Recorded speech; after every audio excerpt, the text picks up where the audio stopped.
You're listening to the PAZNIA Radio Network. What you are hearing, folks, is for the first time in history the public revelation of the origin, the history, the dogma, and the identity of those who operate in secret to bring about a worldwide totalitarian socialist government. They are known to Christians as Mystery Babylon. It is an ancient religion.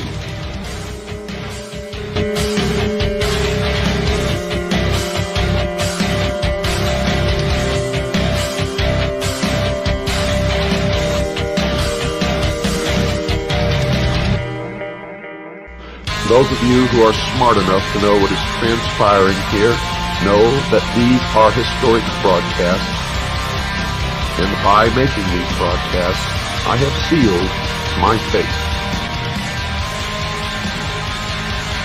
The sun enters each heavenly sign or house of the zodiac in what is called the 30th degree and leaves at the 33rd degree. Thus, God's Son is said by the ancients to begin his ministry at 30 and dies at 33. A Freemason is not told the truth of the object of his worship until he attains the 30th degree. And this is why the highest degree in Freemasonry is the 33rd degree, for no one can rise higher than the sun. When viewing the shimmering rays of sunlight on a body of water at dawn or sunset, one can still see today how God's Son walks on water. It was well understood by ancient man that our weather was caused and controlled by the sun. It was a simple fact that God's Son had the power to control storms at will. The ancient Egyptians taught that he did this as he rested in his heavenly boat while crossing the sky. Thus we read that God's Son quieted the tempest or great storm on the sea while in his boat. Which boat? The boat of Isis. Ra, the sun god, also known as Osiris, in the bark of millions of years in which he traversed the heavens, he wears on his head and accompanies a vast sun disk symbolizing his powers as Lord of the heavens. The boat formed of a serpent bears his eye, and the god is seated on a pedestal representing Mayat, the divine order.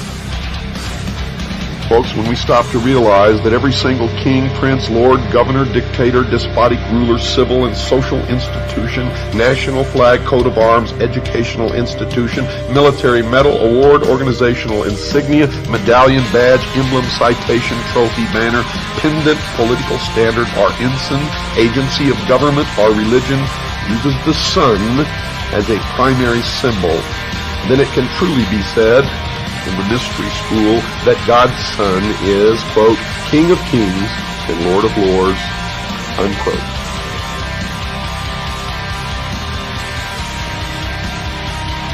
A worldwide totalitarian socialist government. They are known to Christians as Mystery Babylon. It is an ancient religion. Those of you who are smart enough to know what is transpiring here know that these are historic broadcasts, and by making these broadcasts, I have sealed my fate. A worldwide totalitarian socialist government.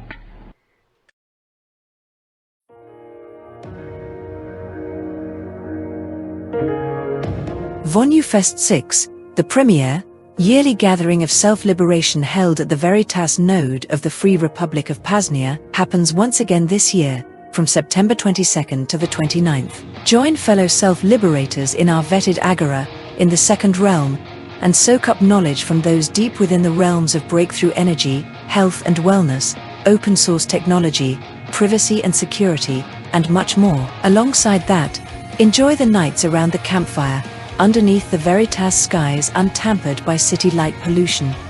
A perfect view of the cosmos, great conversations, and connections that will last a lifetime.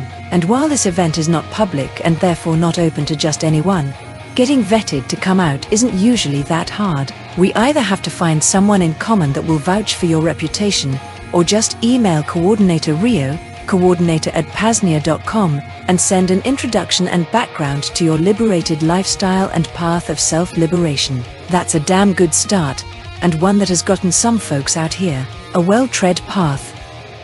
Anyway, join us for Vonu Fest 6, happening from September the 22nd to 29th. Most are only able to make it for the weekend, but vetted self-liberators are encouraged to stay before and after if desired. Thanks for your time. PAZNIA.com.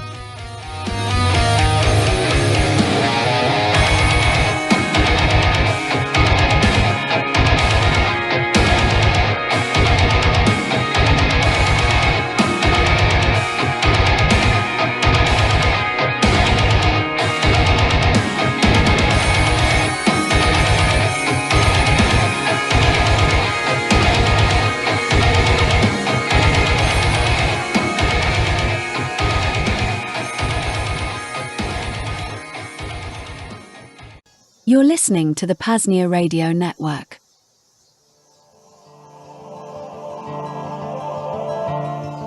Now that the technological foundation is laid for the PAZNIA Radio Network, we are now ready to start building out a regular, and more frequent transmission schedule of self-liberational media.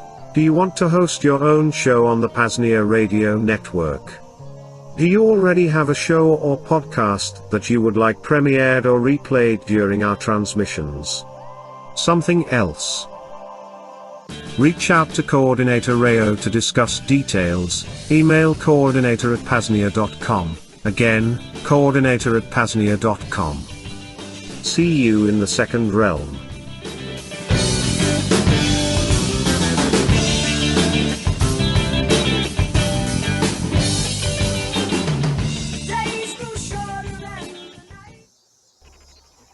You're listening to the PAZNIA Radio Network.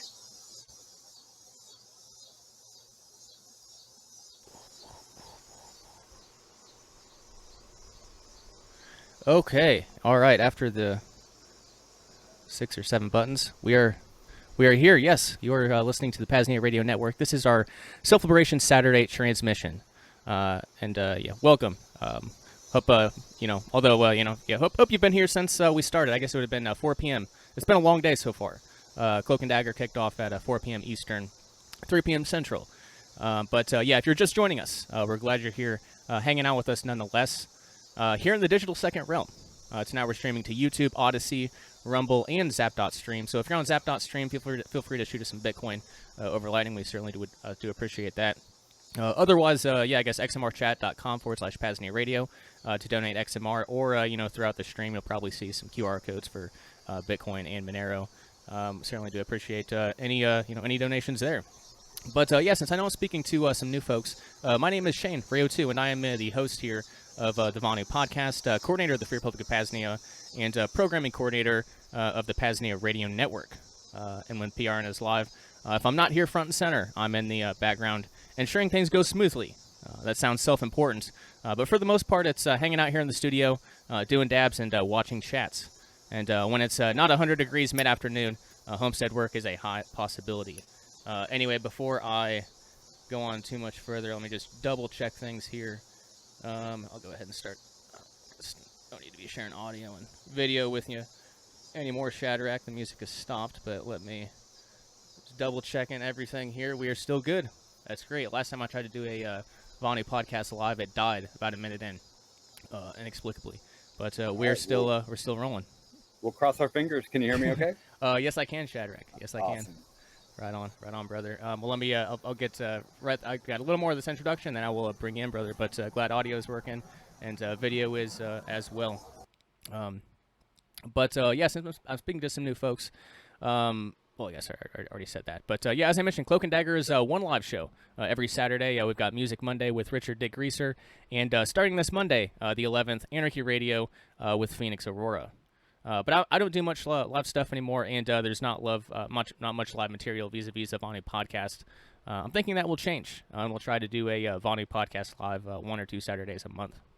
That means Cloak and Dagger will finish up around 6 p.m. Eastern, 5 p.m. Central. Then a couple hours of PRND programming, and then we jump back in here live for a couple hour stream to close out the evening. Sounds like a solid plan to me, and one we should get to tonight already. I'll stop talking in that regard. But yeah, back in April, the Free Wife and I attended a freedom festival called Midfest in Oklahoma. We chose to go there instead of the Midwest Peace and Liberty Fest. Actually, I'm sorry, guys. I forgot one bad audio. I had my fan going in the background. Hopefully that wasn't too bad or too disruptive, but it's off now. Anyway, the Free Wife and I decided to go to Midfest over the Midwest Peace and Liberty Fest this year. And I did miss MPL Fest. This was a really good idea for a lot of reasons, but relevant to tonight. Someone I got in contact with via Dick Reeser of the Bitcoin Bugle, Shadrach, happened to be in the area. Not only that, but his team came out for the weekend and spun up a mesh network in no time. Trying to remember back to some of the conversations, Shadrach and his team are working on a lot of cool things. One that's especially at the front of mind is Nextcloud over mesh networking. So meaning local video, audio, book streaming potentialities over mesh networks. Bitcoin Lightning transactions, which isn't new by any means, but I'm sure there's been a lot of progress in the 6 years or so since we've talked about it on the Vonu Podcast. And even a lot of networking within the hardcore Bitcoiner communities. There's Bitcoiners setting up citadels or other nodes similar to those you'll find here within the PAZNIA network. He also pointed something out to me that now seems to be a idea, that there's a necessary merging of the Departments of Transportation and Communication. And most importantly, we'll get to know a fellow self-liberator, someone out there doing real important shit in physical and digital space and time. Here his colleague might join too, but we'll see. Last thing before bringing him in, we'll take your calls this evening here in about an hour, 9 p.m. Eastern, 8 p.m. Central. Thane Riddle actually talked about calling in. He's very big. He's got a crew of folks working on mesh networking there wherever he is. So hopefully we'll join in and you guys can connect. That would be a really, really swell thing. But yeah, to call in, just type PAZNIA.chat/PRN. Again, PAZNIA.chat/PRN into any web browser. Configure the audio and video settings for Jitsi, and we'll bring you in. Again, PAZNIA.chat/PRN is the link to call in. But yeah, without further ado, Shadrach, brother, welcome to the Vonu Podcast live here on the PAZNIA Radio Network. How are we doing? I'm great. I really enjoyed the shows today, and it actually worked out great because I think Thane really covered the technical side in the first show, and then we got the whole second realm connection in the second show, and really everything I'm trying to do is bringing everything together. So just a quick my background, I'm Gen X. When I started in the internet, it was VAX VMX accounts that you would connect from home, dial into the university. The university was the nodes connected to other universities, so you had some kind of inter-university communications. Usenet lived on the university computer. You could either connect to it and view the news groups remotely, or you could later on, you could download them. So that's kind of the second generation is when we started using personal computers and the internet. But what was interesting then is we had this really unique time period in the mid 90s. Web was just taking off. So people were putting hosted servers on T1s, and then you had people were owning their own servers. They were owning their own data. And then we were doing things like connecting the server at my house to the server at my friend's house using Free Swan and VPNs and stuff like that. So we kind of had created the perfect system by the end of the 90s. And right at the end of the 90s, we started getting mobile data. So I could connect a cell phone to my laptop and go sit at the lake, and I could log into all these resources because everything was configured for low data. And then once web and images and shopping online and stuff started happening, we started facing other problems, and that's kind of where the encryption piece started coming in. It's like, oh, well, now all this data is just flowing on the internet. We need to start encrypting it. When you encrypt it, you start bringing in, you need more processor on the server side, on the client side, and then you start increasing all of the bandwidth. And now we end up at this kind of where we are now, where the best use of the internet is having a 5G network, and everything's configured for a mobile size screen, and you're trusting third parties for everything. Everything from our money to our data to the sites we rely on. I mean, people land in cities and they just expect that Uber's going to work. To get them to their Airbnb, that they expect, they'll be able to text the host and get in. And these are all relying on third-party systems. Right. And back to the, so that's, yeah, and I guess that's I kind will. of, I'll just mention real quick on relying on the third-party systems. Harkening back to Thane Riddle, Cloak and Dagger earlier today, and I guess the past couple of weeks, there's been a number of them. These big IT outages, whether it was Starlink or any of the, I guess there were a couple other ones too. I don't remember offhand, but there's been a few big ones. Relying on those big third-party services. That's not swell. But yeah, please go ahead. Yeah. So I'm more like, I guess, high level, especially in the Meshtastic scene. Like I dabble with it, but there's people on the ground definitely doing the good work, and hopefully Thane can chime in later. But back to what I was saying, like that it's that low data kind of thing. We need to start thinking, like a Bitcoin transaction is very small. A cashew eCash note can be very small, and then we can start adding compression to that and getting a little more useful. But like when you talk about like Nextcloud over Meshtastic, I mean, we definitely have a lot of work to do in those areas. But again, I think we're getting back to the hardware versus software side of it. So on what the second realm can do is start building out alternative versions of everything. From our own computers, and another thing Thane mentioned was like we are relying on Intel and AMD for our processors, but there are options out there that we can be exploring. We need to be manufacturing our own stuff kind of across the board. Yeah, certainly, and you're right. I didn't experience much of the decentralized internet of the '90s. I've heard things about it, and I guess I've experienced IRC chats, which is kind of similar to kind of the I guess the '80s and the '90s maybe. And I experienced Skype when it was peer to peer, back when it was technically, I guess, kind of gray market, kind of agorist, kind of illegal. Because the big telecoms had monopolistic laws, and then Skype became okay because it got bought out, and it wasn't peer to peer anymore. It went through a third party central server.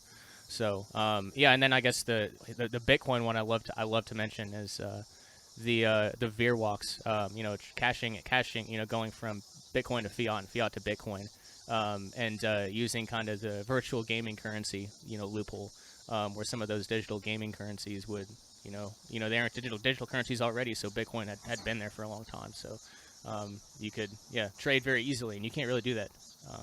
It's definitely not as easy today. But I guess these things are all possible. But I guess I'm curious more to kind of, which I know it's obviously it's more important to talk about practical stuff. But I am curious kind of what got you into these topics. You've been into computers and stuff, but what specifically drew you into kind of the second realm, kind of the liberation and kind of the building freedom sort of side of things? Was there a catalyst? Was it like like for me, like 9/11 being a false flag was definitely a big catalyst for me. A lot of people have something like that. So I guess was there something like that for you? Yeah, I probably had a bit of an inverse one. I was into the university objectivist groups in the early 90s at college. And I definitely had libertarian tendencies, and we did a Walk for Capitalism in Austin where I tried to give the CEO of Whole Foods an award, but he wouldn't accept it because he didn't want to come out as a capitalist. But really what happened with me is I had my first child, and she was a baby, and we were sitting on the TV watching the compound in Waco burn down. And I had already been in talks with friends about creating an intentional community like between Austin and Dallas. And that was kind of like, okay, I'm going to need a bigger tank, So I kind of went in, and that's kind of where I started focusing on, I would say, digital sovereignty. But that we tried different things with the Liberty Dollar and different kinds of alternate currencies, but really the first realm is fiat. And is if they've got you in their clause, you've got a family. I mean, are you going to have your house repossessed because you spent 3 months in jail for standing up for your rights? I mean, we all kind of fall down there. Yeah, and I guess that's a really good segue to, I guess, the first thing. I know you're big into Bitcoin, and I am too. I've been in it for a decade or so. Not necessarily as into the technical stuff like the self-hosting until the past few years or so. But Bitcoin's changed a lot. It's never been great on privacy. But always for me, there's only been one case where I've had one transaction that didn't go through, and it was one of those times people were complaining. It was, I guess, the block size, where it's probably around 2018 or 2019, whenever the hell that was. Mm-hmm. Bitcoin's changed a lot. What really, I guess it's been sliding downward. And one thing that gave me hope in the Bitcoin privacy realm was the folks at Samurai. Which I have a feeling it came out in the past week or two that they took plea deals, I guess, pleading guilty to the unlicensed money transmitter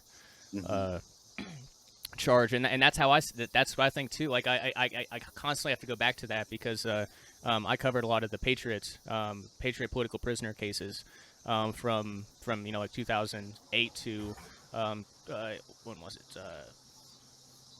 Whenever the Malheur Wildlife Refuge standoff was, 2016 or 2017. And there was one guy, Robert Beecher, who he was a felon, 20 years, when he was like 18, he did something stupid, became a felon, and his daughter bought him a gun for his birthday because he was into guns, and they posted it on Facebook. And the feds, when it came, used that Facebook picture to try to charge him with, felon in possession of a firearm, and they were going to charge his daughter if he didn't just, plead guilty. So I kind of, like what goes through my head in case like the Samurai case is like, I'm sure him and his wife have a joint bank account. I imagine they're on under a lot of coercion in a lot of areas, and we can't even imagine. But I'm curious with your experience and perspective, from when you got into Bitcoin and your perspective on it now in terms of freedom and liberation and privacy. Yeah. I actually got in with Monero. Nice. That just made the most sense from a privacy perspective. And then I got into commercial Bitcoin mining. Okay. And I would somewhere around there. I became a maximalist. I guess philosophically or whatever. But really, what I've come around to. I think that was a really great that Midfest we went to, because seeing people pulling out the little gold dollars and people using cash and they knew of Bitcoin but they were not interested, and that really opened my eyes to for this to work for a real second realm for us to make this work, we have to look at first realm as fiat. Second realm is everything else. Things that we control, things that we can own, things that we can trade, things, and we have to get into credit as well. I mean, we can't have a smooth running second economy without basic ways of having lines of credit, having responsibility for, if I'm transporting something, I have to be responsible for it. But also I can't be like fully responsible. So how do we put in these pieces that kind of smooth the transition of goods across the country? Yeah, certainly. So, I guess on that note, I mentioned in the introduction that's something we talked about at Midfest, that it makes perfect sense, and I can't remember who I was talking to about it, but it's like, well, yeah, of course, a lot of mainstream communications, networks are centered around highways or interstates, major areas of travel, and van nomadism is a critical part of liberation anyway, at least, or I guess Vonu, at least yes. pertaining to Vonu. So I guess I guess the whatever I it's hard to phrase these questions because I don't want to probe. I know we can't go too deep into things, but kind of with your line of work, and kind of I mean, I know you've got some people you're working with, and I actually got to see some of it. Getting connected to, I guess, your Meshtastic group, and it looks like there's a lot of notes. I'll just leave it at that. But could you kind of, I guess, talk a little bit about like the merging, like the necessary merging of maybe the communications and the transportation and kind of that avenue of thinking? Yeah, so I mean, basically what we're working on is there's the physical network. So we've got transportation routes around the country, but then inside of that, we've got our citadel networks. And then we have just remote outposts where, like, you can park an RV for the night. And it's about getting kind of everybody on the same technology stack, I would say. So we can start with a Bitcoin node. So we've got some base layer, everybody's got the same blockchain. And then we can add layers on top of that of different forms of communication.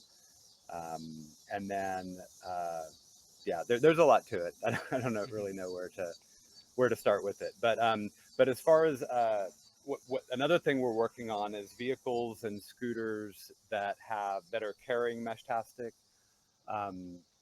doing a combination of cell phone and Meshtastic, where we can start not only carrying products, but we're, like, as we cross the country, we're carrying data, we're connecting to nodes as we travel down the highway. Like you said, that was kind of a classic. Kind of a data mule capacity. Yep. Yeah. Yep. It takes me back to 2017 Vonu Podcast. Yeah. Yeah. I mean, all this stuff has been talked about for a long time, but I think we're finally getting there. Certainly. Yeah, none of this stuff is new. But I guess the thing that's when Kyle and I got into a lot of this stuff back in 2015 is when we started experimenting with Jitsi, which I use like on a daily basis now. PAZNIA.chat being, but back in 2015 it was not this easy, and that was kind of the complaint for everything. Like Jamin's been working on he's been working with Freedom Box, which I guess he's kind of transitioned over to Nextcloud now. But like a lot of these things have been around for a long time. And whether it's just not good marketing to where no one knows about it and they can't get any funding, or it just these things are fucking complicated, and I forget that too sometimes. It's like like there are real human beings back there, slaving away, doing real hard work trying to figure these things out. These aren't easy problems. Building alternative infrastructure. It's not easy to do when you extort the citizenry, and then fund it out fascistically. Like it's still not easy to do, but yeah, to bootstrap infrastructure is not easy. So, and you spoke to capital earlier too. Maybe decentralized capital. Maybe you can speak to that at some point as well. Yeah. But yeah, it was great meeting you, and I've been really enjoying. I had not been exposed to the Second Realm material. Another thing I've done recently is I went over to Europe, and I was meeting with lots of people over there who are trying to do similar things. They are under a lot more pressure than we are right now, unfortunately. Yeah, over in the EU for sure. Yeah.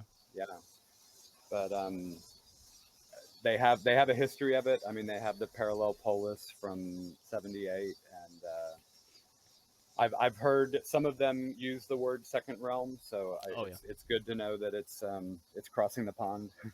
Oh well, I think it actually started over maybe in Germany, Berlin, and came over here, and then I think it was actually the inverse. Oh, nice. Okay, yeah, perfect. I'm pretty sure. Yeah, no, like so paralleling the Polis Prague. I interviewed Uri Badnar, and we have his book listed on the early publications site. But it was very interesting timing. I was playing through a video game called Deus Ex. And it's based in Prague, and there was one thing where you basically like hijack a communications network and broadcast propaganda. Good propaganda, kind of what we're doing here on the PAZNIA Radio Network. And apparently that was based on real life, and that was people that Uri was involved with, and I was like, holy shit, okay. It's art imitating life. is how that worked out. But no, like it's not. I guess the difference is like there's some hardcore conflict, but I guess the other shenanigans they did was they went and stole the what was it, like the national flag or something, in front of the president or something. And like no one went to jail or anything. I was like, well, in that case, you'd probably get shot in the States. But but yeah, so like it's different. You know, there's advantages and disadvantages. But no, they're under some interesting pressures. But it's yielded results like Parallel Polis, where you have a truly parallel society where they only accept crypto for transactions, and doing a lot of other stuff too. But was there anything else you could share that? Because I'd like to get over there at some point. Parallel, I guess, what is it called, Hackers Congress, but it happens at the same time as Vonu Fest. So I'd have to, reschedule Vonu Fest for 1 year and head over there. But is there anything you can share from your experiences over there in the EU Second Realms? Yeah, I would say the proxy systems, I've only kind of been learning about that after going over there, and we definitely need to work on that. And I liked. Who was mentioning import export? I think that was the second show. Building the like second series. Kind of figuring all that out. But they definitely have some good proxy systems. There are people who are completely living on crypto. So and businesses too. Which it's very very interesting. It's inspiring. It's definitely inspiring. But I guess let's get back to kind of mentioning Thane Riddle. Cloak and Dagger happens every Saturday here, 4 p.m. Eastern, 3 p.m. Central, here on the PAZNIA Radio Network. But earlier today on Thane's show, he was going very very basic definitions, foundational principles of digital privacy and digital sovereignty and all those things, which I love because every episode that Kyle and I did, we usually spent a lot of time defining terms. So I guess if we could get in, a little bit into kind of basics on mesh networking. If the average freedom pioneers or self-liberators looking to get into mesh networking, what would you kind of suggest? Is there anything you guys are working on that you could point people to? Those sorts of things. Yeah, I think most of what we're working on is integrating them into more systems where they can be used. Because right now they're just you have your handheld device. And you connect it to a phone, and then those devices connect to each other. Then you have your outdoor kind of, they can hold and send messages. And then another thing, which I didn't realize, was basically BitChat is just Meshtastic over Bluetooth. So it's kind of all using the same code base. BitChat does that? So yeah, well, it's the same kind of the back-end software is the same messaging software, but instead of using Bluetooth to connect to a Meshtastic device, it's just using Bluetooth. So you can connect to another Bluetooth device running BitChat. Okay. Yeah, so I tried to, because I was curious, so I was going to go do a little R&D, but I got kind of dismayed because it asked me for my phone number, and I wasn't quite sure why that was, so I just stopped. And I'll revisit it at some point. But I didn't know I was asking my phone number. It's kind of signal-esque. I mean, I don't know. Bluetooth doesn't require a phone number. I don't think that doesn't make sense. Yeah, I didn't get that on my. I've got a. Yeah, so I'm glad I stopped because that was. I haven't tried it on my Android. That was that was via Aurora Store. Okay. So I guess just beware. If you're trying to do R&D on stuff like this and something shouldn't have something like that. Unfortunately the Android store and some alternatives.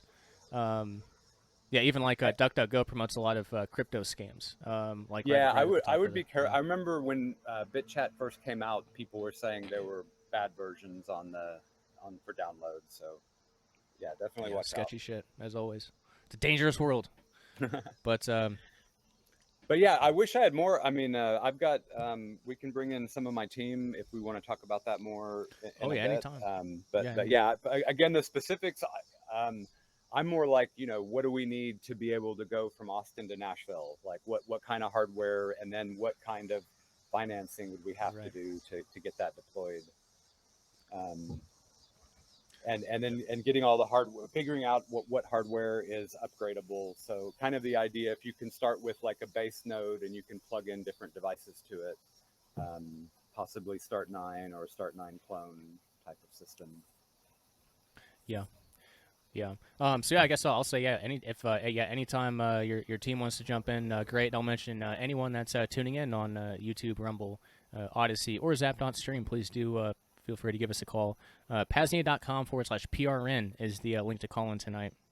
Again, PAZNIA.com/PRN. It'll bring you into our self-hosted, quote unquote self-hosted Jitsi chat. Yeah, you just got to configure the audio and video settings, and you can hop in and chat with us. But I guess one question, because I know this is something discussed, and I'm very very very curious about this. Because it brings together a lot of avenues of avenues we've talked about on the Vonu podcast, where you have like 3D printing. You could 3D print like a weatherproof case for a Meshtastic node that's powered by a super cheap. It requires very little power to transmit the data that it's transmitting. It's like a small solar panel, and you could, I don't know how long it would last without maintenance. I don't know how flawless the tech is at this point. But you find like if you can get them manufactured for like $50 a piece, and as you're saying, which I think it's very valuable to have folks like you who may not be who may not who not just be able to think about what will be necessary, but how to actually acquire the financing to bring it to fruition. And we don't have that much, we don't have that much funds for, via the PAZNIA general funds. But that's something that's I would love to. There's a guy in the Simplex chat. Listener Cloak Dagger, and he's going super deep into a lot of this stuff. And I was like, we don't have a lot of funds, but hey, if we can help with R&D, with PAZNIA, PAZNIA funds, let us know. Because I think it's so valuable to. I don't know what the range is on some of these things, but line of sight, if you could get, if it's 5 or 10 miles, and you could string, a couple dozen of these, across, like a main line of transportation, across, interstates, which I think might already be happening, to a certain extent, maybe. And then, it's creating, first off, the alternative communications networks, which are super important now. Because it's great to have, Simplex and avenues like that, but what do they rely upon? Well, cellular networks and the internet. So like if we need an alternative. So just communications at a base layer, text, audio and text, that's already, can be done over mesh networks for sure. And I guess it's just kind of kind of the interconnecting of, Meshtastic nodes. I mean, might be multi-purpose ones that might. I don't know how the communication. If you could set up a Meshtastic node that could communicate with the internet, so you could have avenues to actually communicate with the first realm internet if you wanted to, but you could do it in kind of a decentralized manner. Of course, this is going to slow down, speed and such, but that's fine for very many cases other than like video streaming and what we're doing right now. But I guess any thoughts on all those ramblings? Absolutely. Yeah. It's, you can definitely, I mean, that's one of the ideas was have the Meshtastic to internet kind of interchange, and be able to have like backbones across the internet. That's all doable. There's lots of small, like people send Bitcoin transactions over ham radios and stuff, but it's really about like what's the not killer app, but like what's the thing that's going to get these in enough houses and businesses to be able to be an effective backup communication. And so one of the things we're working on is like application specific nodes. So like maybe a convenience store has a alternate payment system where they've got a Bitcoin node that has a Meshtastic antenna on the roof. And then if you've got those up on, once you spread those out to the other convenience stores, and then, you've got half of Houston covered. Yeah. And this is even much easier. Like I think in terms of like long distances, because I'm out in a 22-acre homestead in the middle of nowhere. So I'm thinking large distances. I don't even think of Vonu in cities that much. But yeah, to do this in cities would not be that hard. I guess to cover like the entirety of, as you say, Houston. So the city folks definitely have an advantage here. Definitely have an advantage. But back to the rural folks, I mean, like really, that's my true passion, because like everything you need where you are, if I'm driving by your house, I can be bringing stuff from the other citadels. and you mentioned financing. Like if everybody's working together on this stuff, like financing is really not an issue, because again, that's our fiat brains going like, how do we pay for it? Yeah, so I guess just speaking speaking live on air about collaborations. I guess what we need to talk about more, probably in private, is trying to connect the citadels versus the PAZNIA nodes per se. And find ways, if there's already again, like communications and logistics networks, we need to merge as much as we can, as safely as we can, and then we need to start building bigger, faster. So that's definitely one thing of action. One of the things I want everybody to start doing is just look at what you need to live. I mean, everyone's been looking at their food sources, but I just had to go to Lowe's and get water softener. So now the Lowe's AI license plate thing has reported to the state police that I just went to Lowe's to get water softener. It's like, where's Sovereign Salt, the company that is procuring salt on a Bitcoin standard, delivering it to my house. Like every little thing we need to be looking into how do we source these things alternatively. Yeah. Certainly, and sounds like someone might have just dropped in. Jitsi here. Caller, welcome to the PAZNIA Radio Network. Looks like you're unmuted. Welcome. Hey, how's it going? How's it going? Who do we got? Obviously, Adams, welcome, but what can we call you? Well, this is Thane Riddle. Oh, Thane Riddle. Okay, hey. Welcome, Thane. Yeah, I was hosting a show on here earlier. I think that you said the call-in URL wrong. Maybe I think you might have said PAZNIA.com/PRN. Okay. No, it's PAZNIA.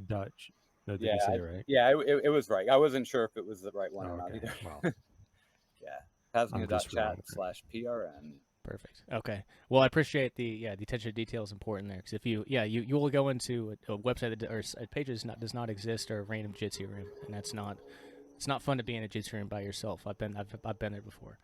But anyway, Thane, it's good to have you. I know you were talking about some mesh networking stuff today, and we're going to continue, 4 hours later, because this is what us autistic nerds do, is just talk about mesh networks for hours on end. So we'll continue doing it. What are your? I guess I don't know how if you've been tuning in, but any thoughts on the broadcast so far? Any questions? Well, shit, I don't know if this is a good time to interrupt or what, but yeah, I've been listening a little bit. So your thing is Meshtastic, right? Yeah. So, and isn't the way Meshtastic works, just like every node that gets some data relays it? Yes. So I feel like, what do you think about Reticulum?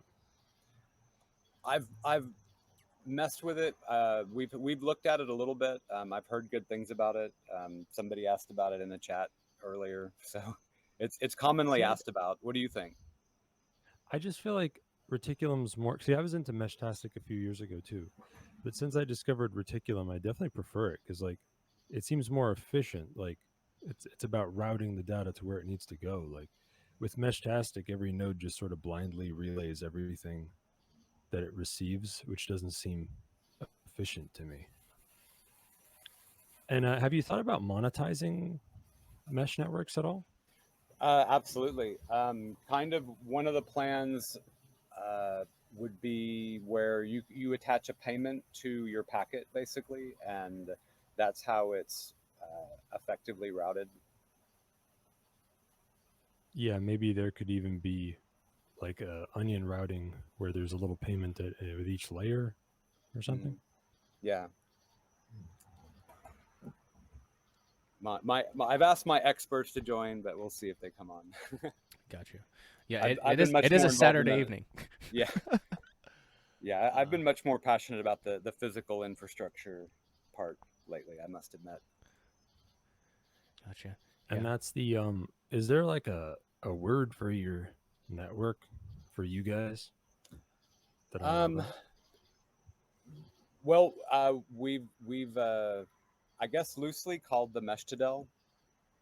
It's basically a mesh network of citadels, and we've we just had a big meetup last weekend. I wasn't able to make it, but there's a lot of good work going on. Yeah. Yeah, that's cool. I wasn't trying to really interrupt your interview. I was just That's all right. Note that we just kind of finished up, and this is the I guess the cool part is hopefully more collaboration, because he's got like him and Dick Greaser have lots of inroads into the Bitcoin meetups, big and small, and then kind of the citadel sort of Bitcoiner types. So we're definitely it's definitely a collaboration opportunity for the PAZNIA network, and a really good one, because there's Well, yeah, and back to the Midfest stuff. I mean, it's like we need hubs and citadels and intentional communities and co-working spaces and cottage industries and farmers and ranchers. Like, we're all on the same mission, and so this is a big collaboration.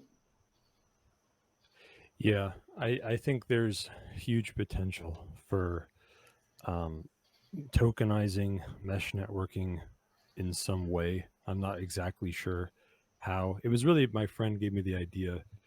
It's one of the people talking in the PAZNIA Anti-National Security Agency of like, I don't know, taking something like Reticulum and then building like a chainless token with like a hollow chain or something. But now I've heard a rumor that the Reticulum people were always had monetization in mind. They're just sort of like putting it off. So I don't know what's going to happen, but it's a big deal, whatever it is. I mean, it would be nice if somebody, like when Jack Dorsey pushes something, like it gets lots of traction. This is a serious issue. I mean, everyone's talked about it, and no one is really doing anything about it. But I think that might actually be changing, because it's coming into my purview. So obviously, like we've talked, like I mentioned earlier, we've talked about mesh networking on the Vonu Podcast for at least 8 years now. So it's not, I guess it's not a new topic for me, but it was never actually something that you could do, or that seemed possible until now. Things had to get, I don't know, technology had to get to a certain point. 3D printing had to get to a certain point. The efficiency of solar panels, if we're talking about these, off-grid, mesh networks, or whatever. But yeah, I think it's getting a lot of attention, and like anywhere I look, whether it's on the PAZNIA Simplex chat, or just in the general technology chats, or on places like what's the Hack Liberty forum. There's a lot of off-grid homesteaders there, and they're doing a lot of experimentation with mesh networking right now too. There's good stuff on this, on a lot of good R&D everywhere. But I know there's probably I don't know. We're at a good point where a practical solution is really possible. So it's good it's good you guys are connected now. Hopefully your folks are able to join at some point here soon. And anyone else, PAZNIA.chat/PRN is the link if you want to hop in and talk to me, Shadrach, and Thane Riddle, host of Cloak Dagger here on the PAZNIA Radio Network. But Thane, any other thoughts while you're here, brother? Are you doing anything cool besides mesh networking, like distributed data storage? We've touched on that. We've had interest from different people, like in different industries that rely on that. Again, I think that's when it's going to become important, is when it's important to film companies and music people who are storing and releasing music. I think there's lots of I mean, we've definitely played around with different models, but not me personally. Yeah, and I guess it's kind of connected to the data mule thing, or as I would call that, a digital drop, I guess. But yeah, I think there's definitely potential there. And well, something I've been keeping my eye on is the Femtostar satellite network. Yeah, I heard you mention that. Yeah. Oh, you're listening to my show. Oh, I did. Yeah, Femtostar. I mean, it's not decentralized, but it's kind of a legal, what we call a legal interstice thing, because you can't make a decentralized satellite network legally. You have to kill all the military and police first, or at least enough of them for them to give up.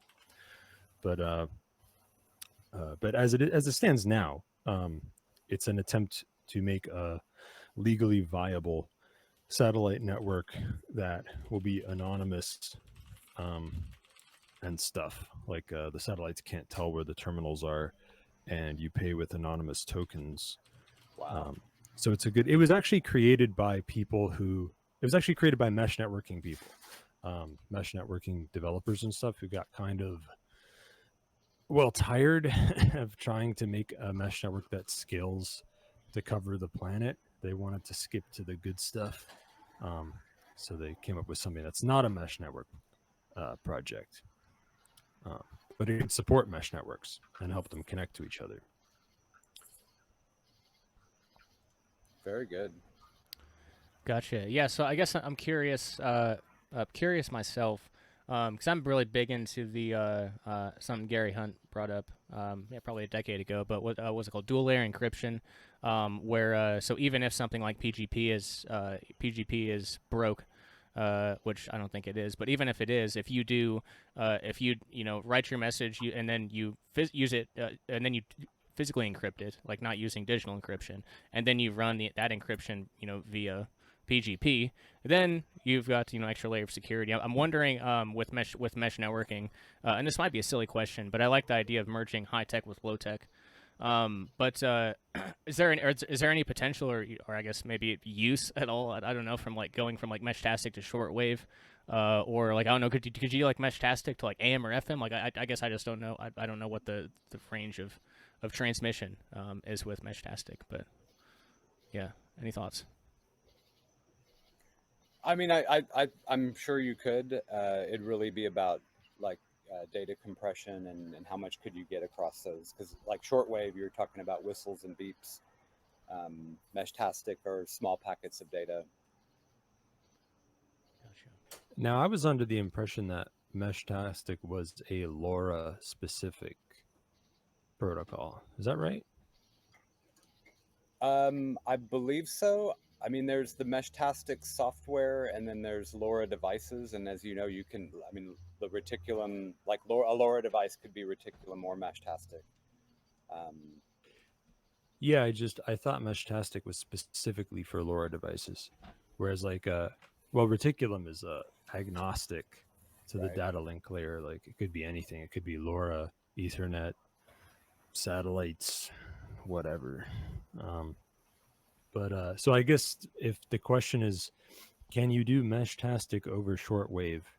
I think the answer, if I understand correctly, would be no, because Meshtastic is LoRa, which is specific frequencies that aren't. What about Reticulum then? Maybe not Meshtastic specifically, but mesh networking. Yeah. And I'm showing for the video viewers on I guess YouTube, Odyssey, Zap.stream, or Rumble. I've got a couple little Heltec devices here for Meshtastic. And then actually the one that you gave me, Shadrach, here at Midfest, which I think these are both LoRa Meshtastic specific right now, but I'm sure they could be modified for. They could be modified, but I don't know. They're cool, so cool devices, MQTT is Meshtastic over internet, so it's got to have something. Yeah, I guess Meshtastic at least has internet bridges. See, it's been a while since I. Yeah, that's the way I've thought about it, is Meshtastic bridges. So yeah, I don't think that's I don't understand the actual implementation. I see what you mean. But, yeah, I mean, you could bridge anything with anything, really. Just is it worth it? Do we need to reach our friends on shortwave radio? No, it's not 1990s Bill Cooper era.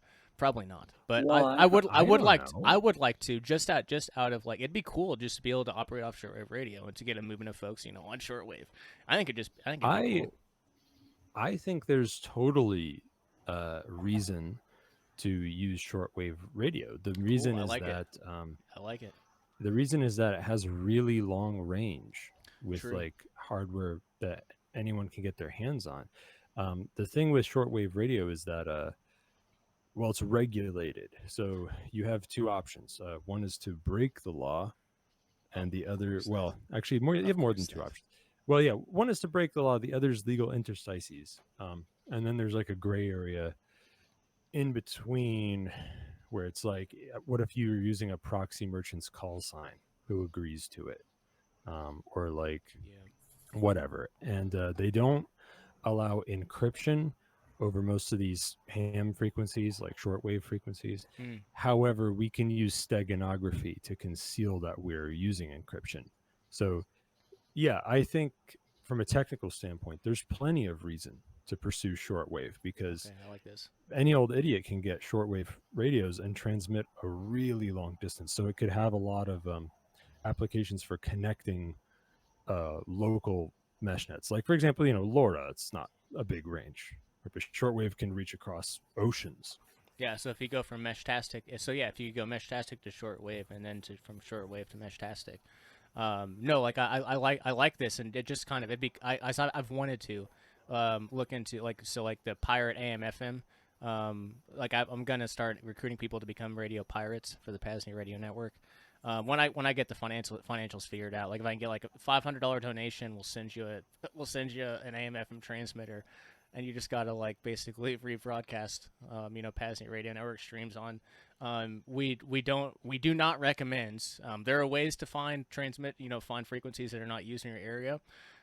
We do not recommend or advise people use other frequencies. But hopefully we're trying to come up with a plan for AM/FM, pirate radio stations, transmitting this all over the world. But the idea of doing that via shortwave is even nicer. So I'm even thinking about, like, my mind's racing now to, like, I wonder if there are Meshtastic mesh networks to shortwave, sort of like PAZNIA Radio Network opportunities here too. There's definitely some crossover, and we've got a lot of guys have gotten their licenses, ham licenses, and are interested in ham licenses. So I love the initiative. Yeah. Oh, there's so many potentialities. That's what I'm really good at, whether it's mesh networks or like buying decommissioned aircraft carriers. There's lots of good ideas, but implementation is what's important. And I think we're at a point where this is actually kind of possible, not just possible, but a reality. Oh gosh, where do we go from here? I guess it's Pirate radio is way more realistic than aircraft carriers. That's for sure. No, that's no shit. Yeah. Again, no, that is definitely true. Unless we can find someone that's connected and can find us one of those dollar menu special. You need like $1 billion carriers. in crude oil or something to move. Well, that's one. that's probably not. That was back in my pre-breakthrough energy days. It's like, no, of course they're not using fucking jet fuel. Like, I'm sure it might be like a backup, but like, no, they're using like nuclear power, or that's what they say they're using, nuclear power, but they're using like some crazy shit probably. And that's why you got to be connected. We got to find someone connected that can get us one of those dollar menu aircraft carrier deals, and then we're good. Well, to be fair, the Eagle Research electrolyzer fuel saver thing could reduce the fuel cost by quite a lot. Oh god, yeah. What is that? Well, there's it's these it's that, or just the 1920s Mercedes, or the ones that they're patents for, that kind of the fuel saver kits. Basically the same thing. It's been around for a long time. But go ahead. Go ahead, Thane. Well, basically, you can use electrolysis to, if you have lye or some other really basic chemical, you can turn water into hydrogen and oxygen gas using electrolysis. And if you add that into the engine, when a combustion engine is going, you can reduce, you can get more power for the same amount of fuel. At least like 20 or 25%. Increased sometimes. Well, that's for gas. That's for gas. For diesel, it's up to 50. Yeah. And for, I think some of these ships propane is use like 40 or 50% too. So I wonder what it is for ships. No, I think propane's less. Isn't Propane's propane less. like 10? But for some of these ships use an even longer chain hydrocarbon than diesel, which has even more savings potentially. I think like maybe 75% or something ridiculous like that. Interesting, but no one's done it though. It's theoretical.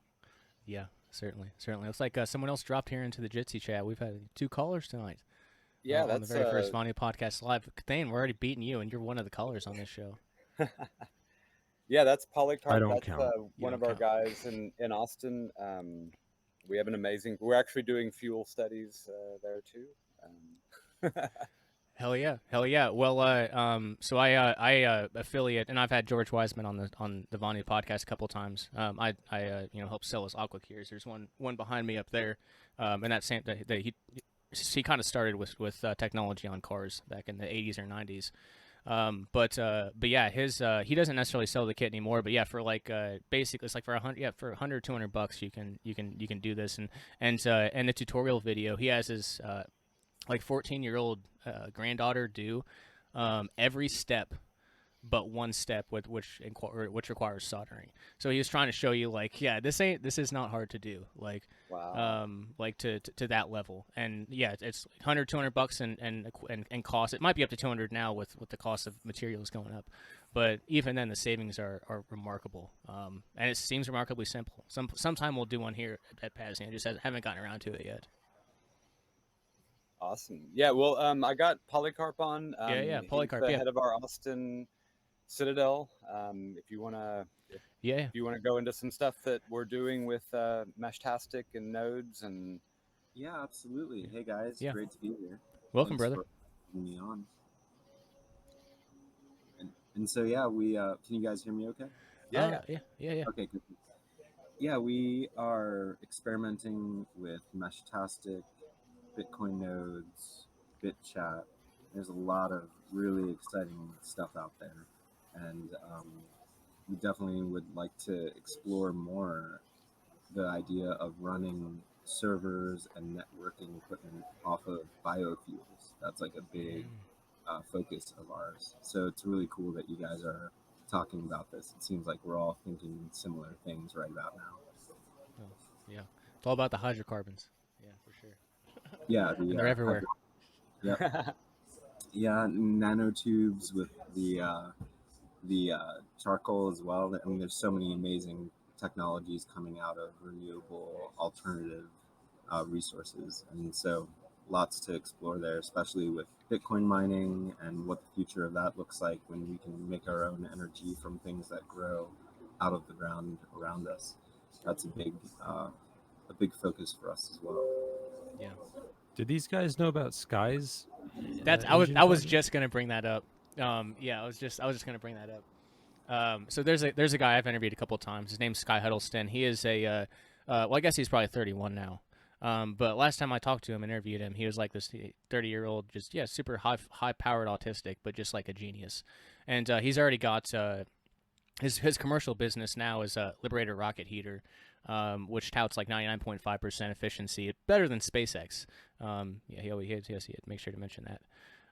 But that's the Liberator Rocket Heater venture, and you can get one now. Those are available. They have been for a year or two. Eventually, when the R&D time is, time and finances are there, he's going to be working on a Tesla turbine that can attach to that super efficient rocket heater, to where you can power your off-grid home with the same thing you use to heat it, and to cook your food maybe or whatever. But I guess one of his other main projects is there's in the 1920s, I guess there was something developed called the Bork engine, and it kind of sounds like it kind of sounds like the engine turns things into supercritical form, and then burns them. And it's like 5 minutes to take the entire thing apart and to put it together. And Sky made a couple modifications to it that have made it even more efficient. But it's you can burn anything in it, whether it's like charcoal slurries, whether it's vegetable oil, like anything you can harvest hydrocarbons out of, which is anything. It can burn it. It's super efficient. And again, like it takes 5 minutes to put together and take apart with like one tool. And this guy, 31-year-old probably now, Sky Huddleston, and he every single year he says he's gonna come to Vonu Fest, but something always comes up, and because he's always focused on all this sort of shit. Like he has forsworn the female race, and he is purely committed to reading books on like metallurgy and stuff. So yes, thank goodness for folks like Sky, truly. Incredible. I really see a movement towards sovereignty, not just with our data, but also with our energy and our food. It's all one holistic sovereign stance, right? It's not like, you know, you can't be sovereign if you're depending on someone else for your energy and someone else is holding your data.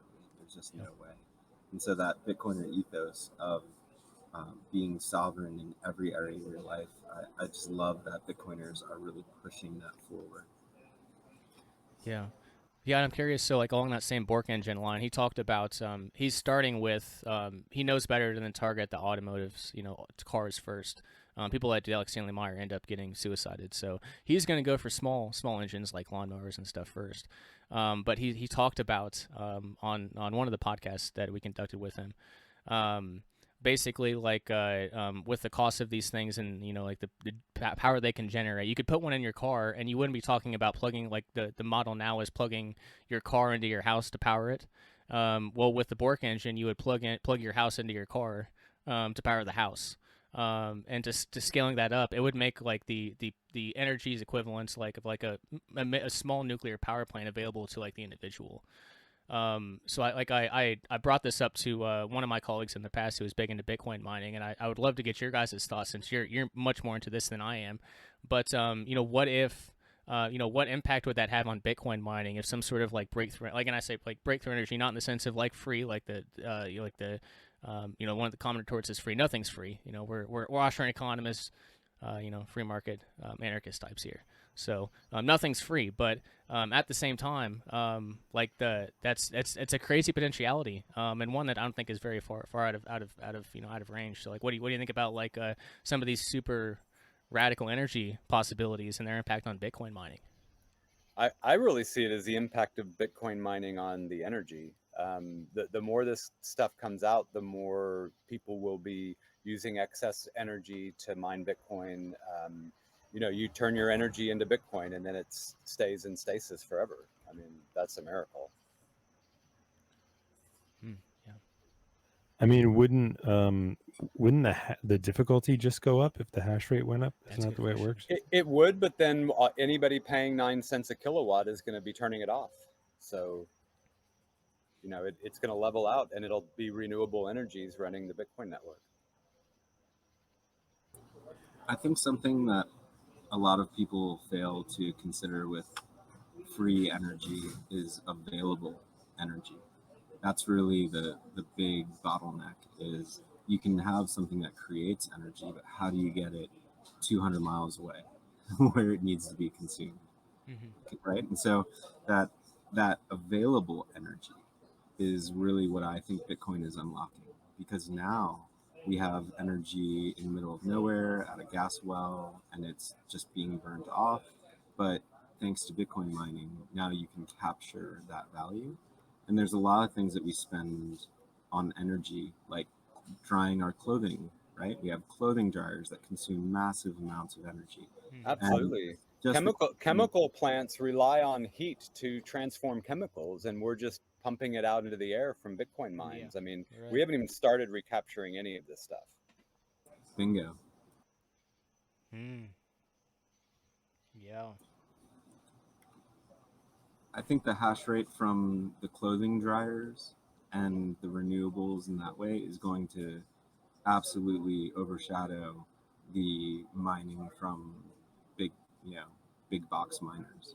I don't think that data center mining is really the future. It's finding all of these, stranded energy sources and really utilizing them, or replacing heating elements with Bitcoin miners everywhere in everything that we could think of. I can see the big mines like stabilizing the grid, but that's all a bit of a scam too. So. Yeah. Yeah. I recently heard something on a show about somebody's building something to do cooling with mining by putting that's our friend Carl. Yeah. He's a good friend Crazy of ours. Carl or Crazy something. Carl, yeah. They were on Ungovernable Misfits. Yeah, I heard that's right. Good friends of ours. That's all part of the Meshtadel community. We're getting crossover. Yeah. Well, what does Polycarp think about reticulum? Have you experimented with reticulum? I haven't. No. I've heard about it, but I haven't done a deep dive on it yet. I just feel like Reticulum's better than all this Meshtastic crap you losers are doing. I thought Meshtastic was cool a few years ago, but like it's just LoRa, and every LoRa node relays everything it's getting. It's so yesteryear. Reticulum's where it's at. You can use that over anything. It finds a good route. What's the footprint? I mean, what's the user base of Reticulum versus Meshtastic though? I mean, I see Meshtastic nodes everywhere. Smaller. Yeah, I suspect it's smaller. Yeah. So yeah, I mean that's one. I guess that's one argument for Meshtastic is there's more. But like shit, I mean it's not like Meshtastic's that popular, right? But I mean Meshtastic taken over Austin. If you come to Austin and turn on your Meshtastic, you will connect with like 40 peers immediately. And okay, that's pretty cool. Yeah, so that's what I saw connecting with Shadrach at Midfest. He gave me one of his little nodes, and for, going through the Ghost phone on the Meshtastic app, it's like there's a pretty large network. It's impressive. And I'm not in Austin. It wasn't in Austin, but I'm not going to say where. But yeah, there's in cities. And even I get a message a week from someone flying over my house. That's awesome. Really? Okay. So they can connect to your Meshtastic node from a plane? Or your, yep. Maybe we just need to bridge Meshtastic with Reticulum. And it would be good if you could use the same LoRa node to do both. It might require custom firmware, though. Sure. Or two. I mean, they're cheap. You could just plug two into USB. Of course, that's the easy way. Yeah. Yeah, but yeah, you mentioned firmware earlier on your show, Thane, and that's like another thing. We're exploring using different CPUs and stuff to stay open source. And right, I heard you talking about CPUs or like open CPUs. Maybe it almost seemed like you were hinting at.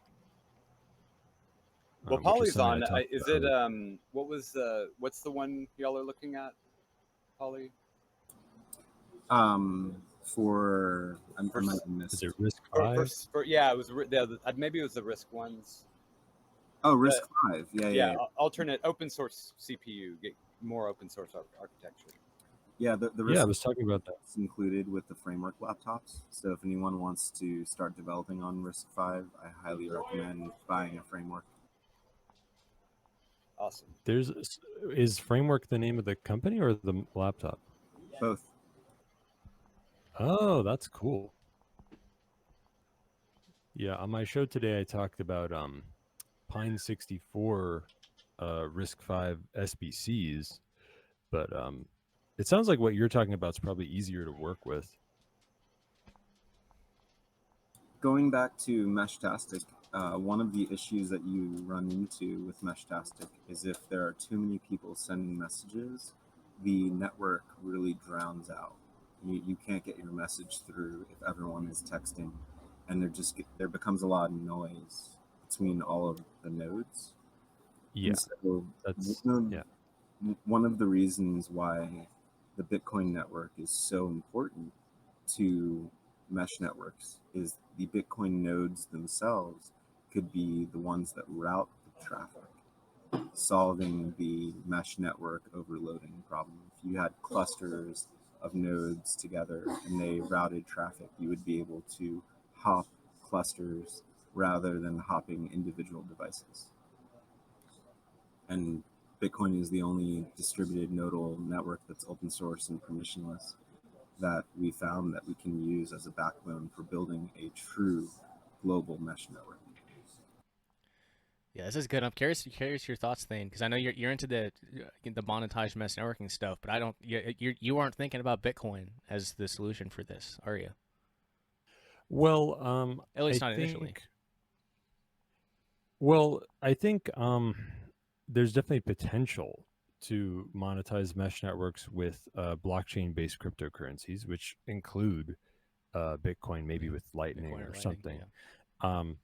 It's just that, to me, what I'm really interested in is making a chainless token for a mesh network, so that way you could bootstrap it from nothing, like without the presumption of an existing internet connection. I think that's where Cashew and eCash come in, because those can be routed around without the base chain being there. They just have to be redeemable upon delivery. Yeah, Is that like I don't know much. Don't know. is that like a blockchain project, but you can do stuff off chain and it just goes to the chain later or something? It's like Fed. It's the Fed. It's was it? Oh God. Fediment? Fediment yeah. is one implementation, yeah. But now you can just run, anybody can run a Cashew Mint and issue tokens. Here in Austin, we have a food truck that is off-grid, and it's kind of a picture of what it looks like to live off the Bitcoin standard. And we allow people to mint eCash from the food truck website to then pay off-grid, peer-to-peer at the location. eCash is extremely powerful, and it's great for Bitcoin. It's a privacy and scaling solution, in my opinion. I'm definitely gonna have to look into that. Yeah, this is interesting. So that was Cashew is what was the what you're mentioning? Cashew. Yeah, if you go to k.l484.com, you'll see at the bottom you can click the mint Cashew token button and mint eCash on our mint. And earlier you talked about an incentivized mesh network. I believe that eCash, Bitcoin eCash specifically, is the holy grail for scaling a mesh network, because you could theoretically pair eCash with data. So everything is kind of like sending a letter in the mail. You go to the post office, pay 25 cents, send the letter. And so in this new mesh network of Bitcoin, you would essentially send data, and the sending of the data and the receiving of the data is also a financial settlement at the same time. This does two things. One, it makes the new internet that we're building on Bitcoin AI proof. If AI has to have a cash balance to attack networks, it's limited by how much Bitcoin it has, the ultimate limiting factor. It wouldn't bother me if it cost me a penny to log in my email, but it would totally prevent AI from being able to do that. And so that's the one thing. The second thing is the incentivization of the network. If you don't get any type of reward for hosting an antenna on top of your home, then you're probably not going to do it. But if you could put an antenna on top of your home in a tree, and all day you're just pulling Bitcoin out of the air by relaying data to its destination and taking a fraction of a penny via eCash, that would cause a worldwide mesh network to pop up in record time. Everyone would want to be actually getting Bitcoin for the work of relaying data to your neighbor. Yeah, this is we're on the same page there. This is what I'm talking about all the time. It's the only way to fix the internet. AI is going to change everything, and right now it's kind of on a leash. Once it gets out of control, or once cyber warfare takes off, a decentralized internet with no central point of failure is the only way forward. There's not really another option. Sorry for all the noise. Yeah. Busy street. Oh, that's all right. No, and I guess yeah. Shadrach and I were talking about this before. Like, we're not just talking about like a decentralized internet here. We're talking about like the base things like just communications, or like the entire world is connect. Like if the interconnectedness is turned off overnight or in a moment, everything is dependent upon it. So the time to start building alternatives was like a decade ago, but today and tomorrow are the next best steps. So, or the next best time. So, yeah. Right. Well, I mean, about the doomsaying tinfoil hat thing that I do on my show, where I say there's going to be a worldwide cyber pandemic hoax, and that's why there's all these IT outages, because they're testing kill switches. That's my going theory. Anyway, since they had been planning it right out in the open, with cyber pandemic war games, and the WEF is saying this is going to happen. So it seems kind of obvious to me. Yeah, the Starlink one recently was because Starlink has it's never failed before. Like the satellite internet we had out here before failed all the time, but Starlink never failed, and then it did, and it just didn't work. And I reset it. I reset the entire Starlink router and all that, but yeah, it was not that. It was Starlink was down. Not only for the satellite internet customers and rural parts of the United States, it was like the entire world was without internet, or I guess entire parts of the world, not the entire world. But yeah, you guys know what I'm talking about. Yeah. Cool. Well, thanks for doing this. I'm glad you got on, Thane. This is a really good discussion. Yeah, and Polly too. Yeah, this is great. This is truly great. Yeah, I had a really great. Thank you so much. Yeah, so I guess we'll begin to close out here. It's been about an hour and 15, and we have been going. The stream has been going for over 6 hours today. But anyway, Shadrach, I know at some point you want to get out here to Veritas. So I guess might we see you out here at Vonu Fest this year, September 22nd to 29th, and I would go ahead and say anyone that you trust and work with is vetted too. So Paulie, you or anyone else on your team that you would vouch for, is welcome out too. It's gonna be a lot of fun for a lot of regards. But Paulie, step in, brother. Yeah, we would love to have a presence there. Thanks so much for the invitation. Definitely will make an effort to be there. Cheers. Shadrach, what about you, brother? I guess that he kind of gave an answer for both of you, it sounds like, but that's perfect. The only thing, there's the Kansas Folk Festival, I think might be slightly overlapping, but I will go look at my calendar right now. That's awesome. I'll definitely at least be at the end of it. Right on. Yeah, and most people only come for the weekend, which I guess would be the 25th through, or I guess 26th through 28th or whatever. 29th Monday. So perfect. So yeah, the weekends when most stuff happens. It's just we have a lot of nomads, and a lot of them work on their own schedule, so they can stay for a week or two, and we make it a week-long event. I love it. So would love to have both of y'all out there. So I guess we'll leave it there for this evening. Shadrach, thanks for coming on. Paulie, much appreciate your insights and a lot of the overlapping stuff we've been talking about and how Bitcoin can make that possible. Because I've been kind of black-pilled on Bitcoin and pertaining to the privacy area, but it sounds like you're inspired and working on truly liberating things using Bitcoin. So that makes me happy. Thank you so much for calling in, brother. It was great to have you a part of it. Do you want to? I can do it, but if you're still here, I don't think you've dropped off. But you can tell people where they can listen to your show and find you.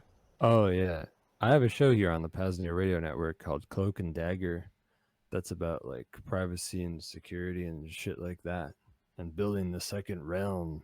And it's on Saturdays, 1 p.m. Pacific, 4 p.m. Eastern. Yep. Is that right? Yep, correct. And you guys should come into the PAZNIA anti-national security chat or something. Talk about mesh networking. Simplex chat, yeah. Yeah. Awesome, definitely. Also, if you guys are ever in Austin, we have our Austin Lab 484, and we would love to have you guys here, check it out, and meet the team. Hell yeah. Austin's, getting out to Prague is probably going to be difficult, but Austin is possible. I lived there for a couple months. So yeah, I mean, I might take y'all up on that. Shadrach shared a little bit about it, and I got to get out I got to get out more. And thankfully, the Free Elf and I are talking about getting a small camper. To pull around mobile Starlink. She works remote, so as long as we have an internet connection, a place to lay our heads without having to deal with tents. We're kind of sick of dealing with tents. Mobile Starlink, we're good to go. So we're gonna start hitting the road more, hopefully the next year or two, and we'll make that part of it. But gentlemen, I won't keep you any longer. Thank you so much for coming on. I will go ahead and close out this Jitsi chat, and do the conclusion. But yeah, thanks again, guys. I will catch up with all you guys here later on. All right, now for the rest of you, the listening or viewing audience on YouTube, Odyssey, Zap.stream, or Rumble, thank you so much for tuning in to this Vonu Podcast Live episode here on the PAZNIA Radio Network. I guess just to close out real quick, tomorrow I'm going to try to, which I think it's certainly possible. It should only take a half hour or so to get it finalized. But I'm going to try to get the Anarchist Abolitionist audiobook, or I guess the audiobook stream ready to go to start at noon Eastern, 11 a.m. Central tomorrow. This is Ben Stone's book, Anarchist Abolitionists, A Bad Quaker's Journey. The audiobook premiere is scheduled for tomorrow, Sunday, August 10th. At hopefully noon Eastern, 11 a.m. Central. It'll be about 8-hour stream. So I'm trying to get it up 10 or 11 a.m. Central Time, hopefully. But it might be a little later. We will see.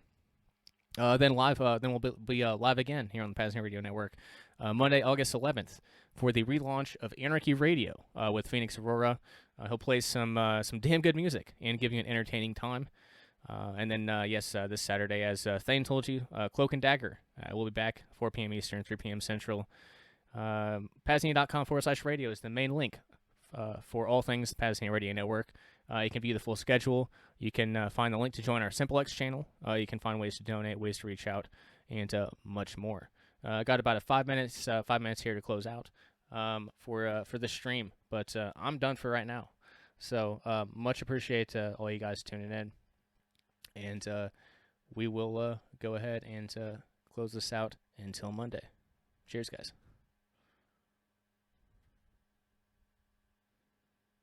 You're listening to the PAZNIA Radio Network.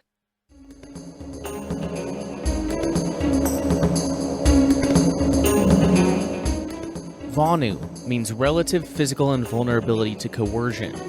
Vonu is a contraction of voluntary and not vulnerable. Vonu is somewhat like freedom or security, but those words mean many different things to different people. Rather than argue about what those words ought to mean, I speak of Vonu. Coercion includes murder, mayhem, slavery, robbery, rape, extortion, pollution, any physical interference with peaceful activities of another, whether by individuals or organizations. Coercion, especially institutionalized forms such as war, regimentations, and taxes, is one of the major problems of mankind. Practically all past attempts at solution have been top-down efforts to change society as a whole. Since the days of Babylon, there have been countless attempts to reform governments, take over governments, destroy governments, and manipulate public opinion.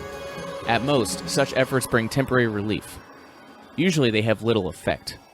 Often, they make matters worse. Vonu Life represents a different approach to the problem. Vonu Life does not waste space scolding government officials or proclaiming how society ought to be. Vonu Life speaks to you as an individual or small group and suggests ways you can avoid exploiting and being exploited. As you reduce the vulnerability, not only do you help yourself, indirectly you also help others by decreasing support of criminal institutions. Vonu is not necessarily only a few. Vonu will expand as there are more people willing to do. A Vonuan is a person who has achieved relative invulnerability to coercion. There are many kinds. Some live in the wilderness, where outsiders rarely go. Others live under the earth. Others move from place to place, living in vans, campers, buses, boats, or tents. Some have been Vonu for ages, people such as gypsies, mountain men, hobos, Seminoles. Others are recent refugees from the dying cities. This issue describes some of the equipment and techniques used. In future issues, I hope you'll add your knowledge to what is in here. Vonu Life. How to live and let live, out of sight and minds of those unwilling to let live, by people who are doing it. To order your paperback copy today, just visit libertyunderattack.com/Vonu Life. Again, libertyunderattack.com/Vonu Life. Or to download this publication for free, visit vonupodcast.com/VL.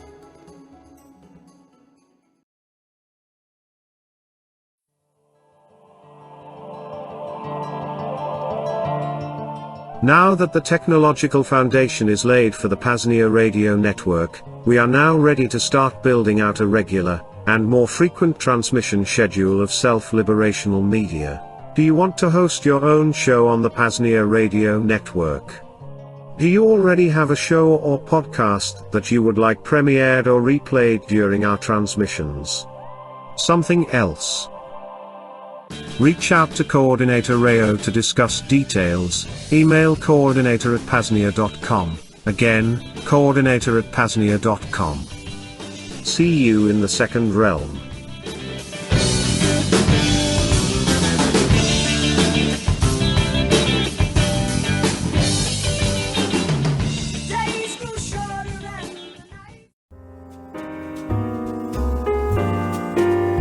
While infrastructure costs for the PAZNIA Radio Network aren't exorbitant now, there are some costs. It will also increasingly demand more time as we move towards longer transmissions and more transmissions. If you'd like to help cover current costs and even the expansion of our efforts, please visit PAZNIA.com/shop. There, you can make a one-time fiat, Bitcoin, or Monero donation. You can become a stakeholder, and you can even order some one-of-a-kind PAZNIA merch, ranging from shirts to hats to flags, all the way to beach towels. Again, that link at PAZNIA.com/shop. Cheers from the Free Republic.